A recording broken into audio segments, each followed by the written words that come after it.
Hi everyone, good morning. Hope you all are fine. मेरी थोड़ी तबीयत सही हुई है तो मैंने अपनी स्टडी स्टार्ट कर दी है। पहले मैं टाइम टेबल थोड़ा बहुत जैसा भी होगा रफली टाइम टेबल बना लूँगी कि मुझे क्या क्या कैसे करना है।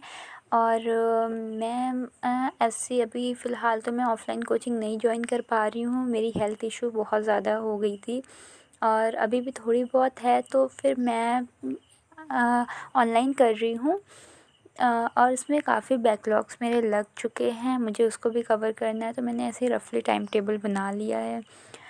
और बैकलॉग्स करना काफ़ी टफ़ हो जाता है और बहुत सारा है तो मुझे इसको करना पड़ेगा। मैं केमिस्ट्री से स्टार्ट करती हूँ। केमिस्ट्री में मूल कॉन्सेप्ट में कर रही हूँ और मुझे काफ़ी अच्छा लगा लेक्चर। मैं आप लोग को बता दूं कि मैंने पीडब्ल्यू जॉइन किया है, बट मैं टीचर सेलेक्ट खुद से की हूँ क्योंकि मैंने यकीन 3.0 लिया था, तो उसके साथ मुझे यकीन 2.0 भी मिला।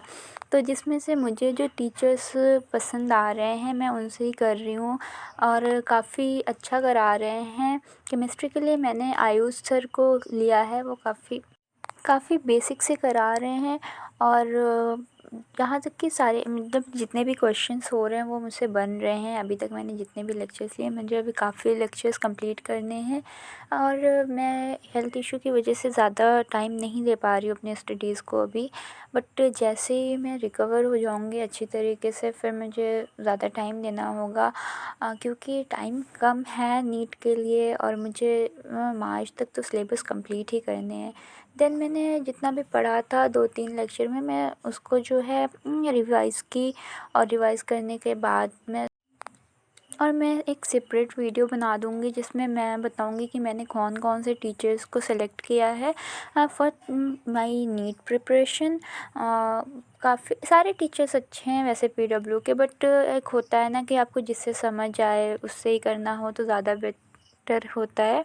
तो मैंने सारे टीचर्स के डेमो क्लास देखे तो मुझे जो समझ आया, क्योंकि मुझे एकदम बेसिक से करना था, मुझे ऐसा फ़ील हो रहा था कि मेरी हेल्थ इशू ज़्यादा बढ़ गई है और उसकी वजह से मुझे कुछ समझ नहीं आ रहा था मैं क्या करूं। मुझे सब कुछ एकदम ब्लैंक लग रहा था, मतलब ऐसा लग रहा था कि मैं नहीं कर पाऊंगी, काफ़ी डिमोटिवेट हो गई थी। बट एक होता है ना कि आपको करना है तो फिर करना ही है। तो फिर मैंने जो है डिसाइड किया कि हाँ, मेरी हेल्थ इशू जैसे सही होगी मैं प्रॉपर अपनी स्टडीज़ को टाइम दूँगी। बट कभी कभी इंसान डिमोटिवेट हो जाता है, काफ़ी चीज़ें होती रहती है लाइफ में। बट मैं यही बोलूँगी कि हमें डिमोटिवेट तो नहीं होना है। लाइफ है, थोड़ी बहुत प्रॉब्लम आएगी, हमें उसे फेस करना होगा। तो फिर मैं सबसे ही बोलूँगी कि अगर आप भी डिमोटिवेट हो रहे हो तो प्लीज़ डिमोटिवेशन को कम करो अपनी, और अपनी स्टडीज़ पे ज़्यादा फोकस करो। बिकॉज़ टाइम कम है। अगर हम ऐसे डिमोटिवेट होते रहें तो हमारी स्टडीज़ भी ख़राब होंगी। बट मेरी हेल्थ इशू के बाद मुझे बहुत ज़्यादा प्रॉब्लम आई, मैं ज़्यादा देर तक बैठ के पढ़ नहीं पा रही हूँ बिकॉज़ मेरे सर में बहुत दर्द होने लग रहा है और मुझे ऑनलाइन क्लासेस भी लेनी है। तो काफ़ी प्रॉब्लम आ रही है, बट मैं ट्राई करूँगी कि मैं अपना 100% दूँ। बाकी देखते हैं आगे क्या होता है। और फिर मैंने लेक्चर लिया सर के।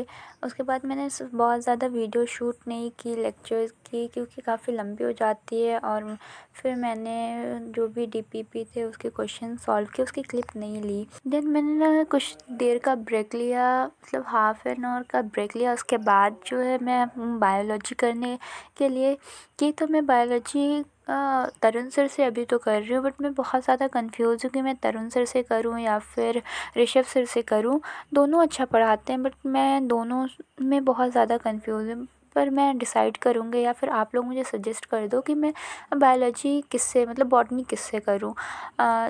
तो काफ़ी लोग मुझे बोल रहे हैं कि ऋषभ सर से करो, काफ़ी बोल रहे तरुण सर से करो। मुझे दोनों के लेक्चर्स पसंद आते हैं। फिर मैंने लेक्चर लिया, नोट्स बनाए, बट अभी मैं फ़िलहाल सेल रिवीजन वाला जो चैप्टर है वो मैं तरुण सर से कर रही हूँ और वो लास्ट में क्वेश्चंस भी देते हैं। ऐसा नहीं है कि क्वेश्चंस नहीं होता है। जो क्लास में लेक्चर कराते हैं उसके बाद क्वेश्चन करो तो क्वेश्चन हो जाता है। फिर मैं जो है उसको जितना भी मैंने लेक्चर किया था उसको रिवाइज़ किया और और रिवीज़न बहुत ज़्यादा इम्पोर्टेंट है कि अगर हम रिवीज़न नहीं करेंगे तो फिर हम जो पिछला करेंगे तो उसको भूल जाएंगे। तो हमें रिवीज़न ऐसे करना चाहिए और आई होप आप लोग की भी स्टडीज़ काफ़ी अच्छी जा रही होगी। और बायो का ये होता है कि हमें बार बार उस चीज़ को याद करनी होती है, नहीं तो वो काफ़ी जल्दी भूल जाता है। तो उसको बार बार हमें करना पड़ता है। और फिर मैं साथ ही साथ शॉर्ट नोट्स भी कर रही हूँ ताकि मुझे बाद में अलग से शॉर्ट नोट्स ना करना पड़े कि ऐसा हो कि चैप्टर कंप्लीट हो फिर मैं शॉर्ट नोट्स करने बैठूँ, ऐसा नहीं करना।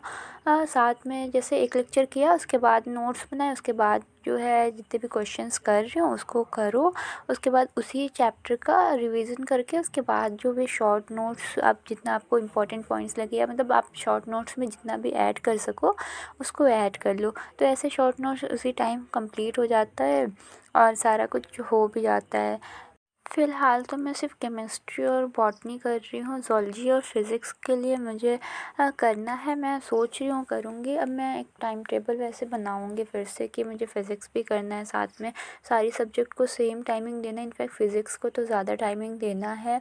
क्वेश्चन प्रैक्टिसिंग और काफ़ी चीज़ें होती है फ़िज़िक्स में, तो फ़िज़िक्स को ज़्यादा ही टाइम देना है। फिर मैं जो है एनसीईआरटी से सेल डिवीज़न रीड की, क्योंकि एनसीईआरटी पढ़ना तो इम्पोर्टेंट होता ही है।